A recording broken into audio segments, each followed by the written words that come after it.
हम अपनी जान के दुश्मन को भी जान कहते हैं कि हम अपनी जान के दुश्मन को भी जान कहते हैं, मोहब्बत की इसी मिट्टी को तो हिंदुस्तान कहते हैं। जी हाँ, नमस्कार, जय हिंद, स्वागत है आपका बाड़मेर एस्पिरेशन पैसेज में। आज के इस वीडियो में हम बात करने जा रहे हैं एक और डिफेंस से जुड़ी नई भर्ती के बारे में। और एक और अच्छी आपके लिए खुशखबरी ये है कि लगातार डिफेंस से जुड़ी भर्तियां आ रही है।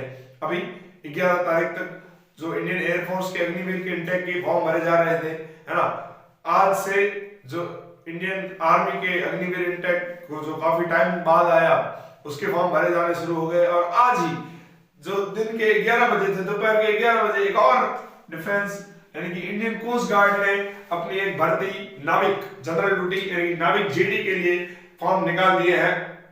तो आइए बात करते हैं उसके बारे में क्या क्या डिटेल्स है।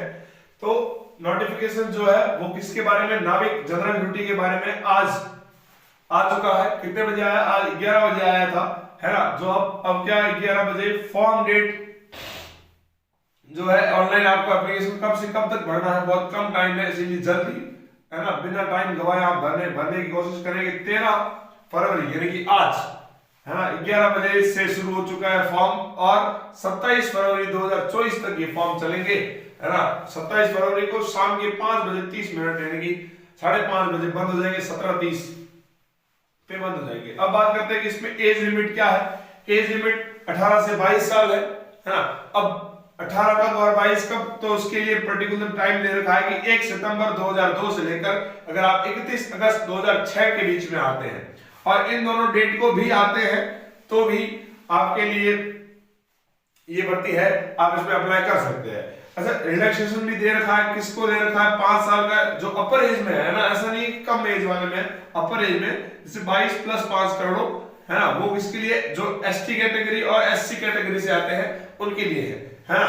और 3 साल का रिलैक्सेशन यानी कि 22 प्लस 3 करना यानी कि 25 साल तक की एज, है ना, तो वो किसके लिए है? वो है ओबीसी जो नॉन क्रीमी लेयर में आते हैं उनके लिए।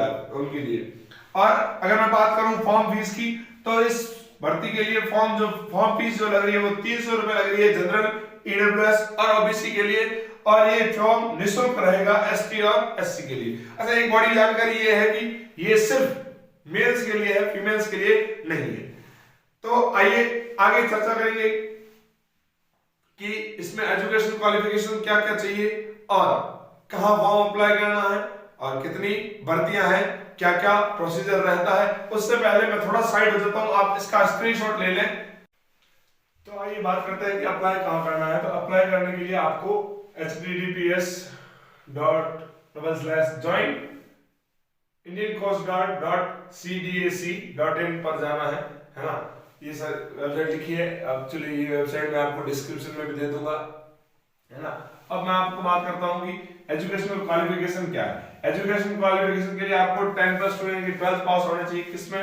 आपके पास सब्जेक्ट होना चाहिए फिजिक्स और मैथ्स, बस पास होना चाहिए। उसके अलावा कोई परसेंटेज वगैरह नहीं रखा गया, बेसिस नहीं रखा गया, बस आप 10+2 पास होना चाहिए। आपके पास सब्जेक्ट होना चाहिए फिजिक्स और मैथ्स। ऐसा नहीं कि आप आर्ट्स स्ट्रीम से हो या फिर आप बायो से हो तो आप उसके लिए अप्लाई नहीं कर सकते। अब बताता हूं मैं आपको, आप बात करते हैं कि वैकेंसी कितनी है ना। टोटल 260 पोस्ट है। कितनी है? 260 पोस्टों के लिए भर्ती निकाली गई है।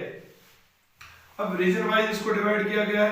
रीजन नॉर्थ रीजन में जो अनरिजर्व्ड यानी कि जो जनरल कैटेगरी होती है उसमें 31 पोस्ट है, ईडब्ल्यूएस में 8, ओबीसी में 17, एसटी में 8, एससी में 14 और टोटल करके नॉर्थ रीजन में 79 पोस्ट है ना। उसी तरह ये सारी जो आपको वैकेंसी की डिटेल है, मैं एक बार साइड हो जाता हूं, आप इसका स्क्रीनशॉट ले लो। इसके बाद अपन चर्चा करते हैं कि कितने स्टेज होते हैं, क्या क्या होता है, प्रोसीजर क्या क्या होता है।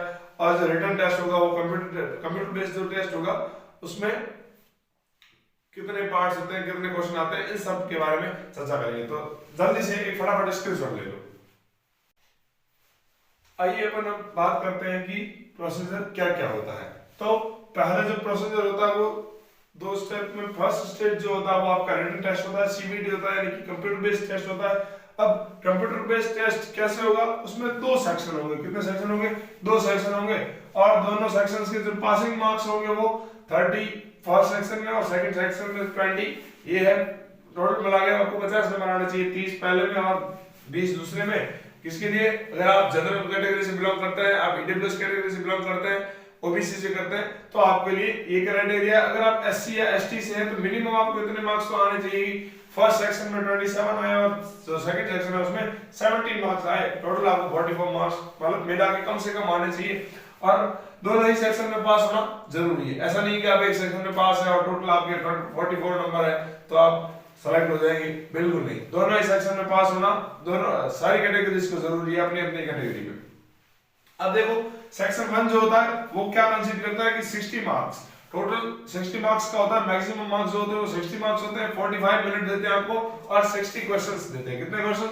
60 क्वेश्चन, जिसमें 20 क्वेश्चंस मैथ्स के, 15 क्वेश्चंस इंग्लिश के, है ना, जीके के 5 क्वेश्चंस, 10 क्वेश्चन साइंस के और 10 रीजनिंग के, है ना। इसी तरह जो ये जो रीजनिंग साइंस मैथ्स आएगी ये 10th लेवल की आएगी। किस लेवल की? 10th लेवल का सिलेबस आएगा। उसके बाद सेक्शन 2 हाथों हाथ होगा, सीबीटी, है ना। जैसे आप एयरफोर्स का एग्जाम देने जाते हो तो क्या होता है कि इंग्लिश के लिए आपसे अलग सेक्शन खुलता है, फिजिक्स के लिए अलग खुलता है, मैथ्स के लिए अलग खुलता है, वैसे ही इसके लिए भी अलग खुलेगा। तो सेक्शन 2 होगा वो 50 मार्क्स का होगा, 30 मिनट्स दिए जाएंगे, उसमें 50 क्वेश्चंस होंगे और इसमें जो सिलेबस होगा वो क्लास 12th का होगा।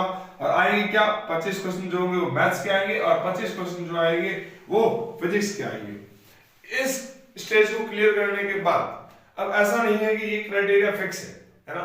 ये तो फिक्स है कि कम से कम आपको इतने लाने हैं। इसका मतलब ये नहीं कि आप इतने ले आए तो आप स्टेज 2 के लिए क्वालिफाई हो जाएंगे। वो आपकी कट ऑफ निर्धारित करेगी, वो नंबर ऑफ वैकेंसीज और number of forms, number of candidates जो एग्जाम दे रहे हैं उन पे डिसाइड करते हैं।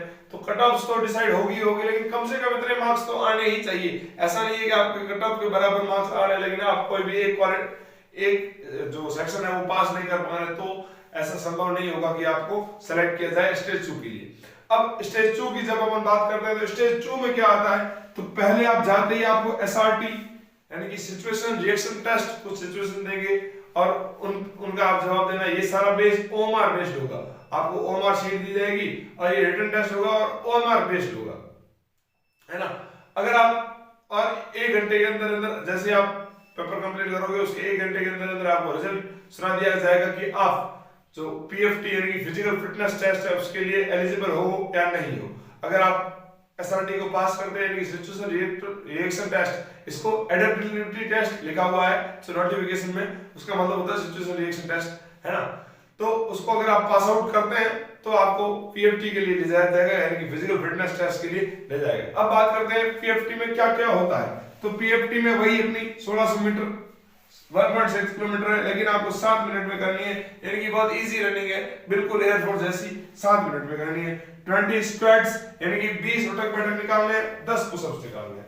तो ये सारी थी आपकी फिजिकल और रिटन जो है एलिजिबिलिटी यानी कि जो क्या क्या होता है टेस्ट में, वो सब चीजें अपन ने बात कर ली, है ना। और अभी आपके लिए सुनहरा मौका है, ये फॉर्म भरना क्यों जरूरी है? क्योंकि ये परमानेंट जॉब है, अग्निवीर नहीं है, 4 साल का नहीं है, ये परमानेंट है। भर्तियां हो सकता है कम लगे आपको, लेकिन ये आपको एक सुनहरा मौका देगी, एक परमानेंट जॉब देगी और अच्छी सैलरी देगी, उसके साथ साथ वर्दी देगी और देश सेवा करने का मौका मिलेगा। ये सबसे इंपॉर्टेंट बात है ना। तो इसका जो मैं पीडीएफ है ऑफिशियल नोटिफिकेशन का वो मैं अपने टेलीग्राम पे डाल दूंगा। टेलीग्राम का जो लिंक है वो डिस्क्रिप्शन में आपको मिल जाएगा और व्हाट्सएप चैनल का भी लिंक है वो डिस्क्रिप्शन में मिल जाएगा। और इसकी जो वेबसाइट है इंडियन कोस्ट गार्ड की उसको भी मैं डिस्क्रिप्शन में डाल दूंगा। और ऐसे ही अमेजिंग वीडियोस और डिफेंस से रिलेटेड अपडेट्स के लिए जुड़े रहे हमारे साथ। मिलते हैं आपसे अगले वीडियो में, तब तक के लिए जय हिंद, जय भारत, राधे राधे।